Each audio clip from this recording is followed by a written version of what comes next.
Hello everyone! Welcome back to VJ Lin in Taiwan.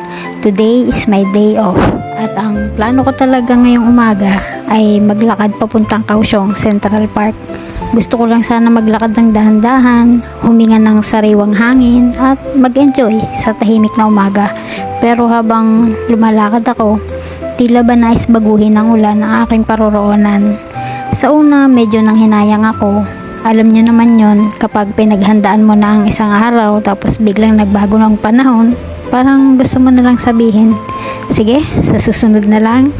Pero habang nakatingin ako sa ulan, may naisip ako, hindi naman kailangang matapos ang araw dahil lang hindi natuloy ang plano. Baka kailangan lang palitan ng direksyon. Kaya tara, samahan niyo ako. Hindi na tayo sa Central Park. Ngayong araw, papunta tayo sa Penglai Pier. Isa sa mga natutunan ko rito sa Taiwan ay huwag masyadong makipagtalo sa panahon. Kapag umulan, magdala ng payong. Kapag umaraw, mag-enjoy. Simple lang.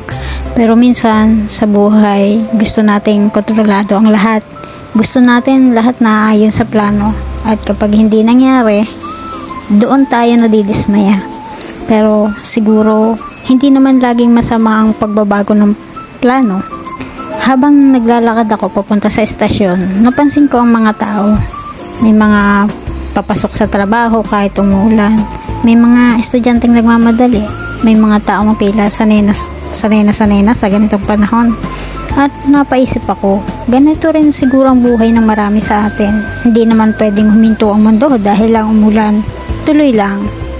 Isa sa mga bagay na gusto ko talaga sa Taiwan ay ang public transportation. Malinis, maayos, at napakadaling gamitin. Kapag day off ko, minsan mas gusto ko pang sumakay ng tren kaysa magmadali. Hindi dahil sa biyahe, kundi dahil sa pakiramdam. Paborito ko ang upuan sa tabi ng bintana. Habang umaandar ang tren, iba-ibang tanawin. May mga gusali, may mga lumang bahay, may mga taong naglalakad na may dalang payong. At bawat isa sa kanila siguradong may sarili ring kwento. Minsan naiisip ko, magkatabi lang kami sa tren, pero baka magkaiba ang pinagdaraanan namin. May pauwi, may papunta, may nagsisimula pa lang, at may tulad kong sinasamantala lang ang isang araw ng pahinga. Nakakatuwang isipin na kahit sandali lang kami nagkasabay, nagtagpo rin ang mga kwento namin sa iisang biyahe. Ang ganda rin pala ng ulan kapag hindi mo ito kalaban, kapag hindi ka nagmamadali, kapag wala kang hinahabol. May kakaiba itong katahimikan, parang sinasabi niyang hinay-hinay lang. At narito na tayo, Penglai Pier. Sa totoo lang, hindi ito ang una kong plano ngayong araw. Pero habang naglalakad ako rito, parang hindi ko na rin iniisip ang Central Park. Minsan pala, kapag tinanggap mo na nagbago ang plano, mas na-appreciate mo ang lugar kung saan ka talaga dinala. Ang ganda ng tanawin, may dagat, may mga barko, may hangin, at kahit maulap ang langit, may sarili pa rin itong ganda. Naalala ko tuloy, hindi naman lahat ng magagandang araw ay maaraw. May mga araw ding maulan pero masarap balikan. Kapag nakatingin ako sa dagat, parang lumilit ang mga iniisip ko. Hindi nawawala pero gumagaan. Siguro dahil pinapaalala ng dagat kung gaano kalawak ang mundo at kung gaano karami pang lugar ang pwedeng puntahan.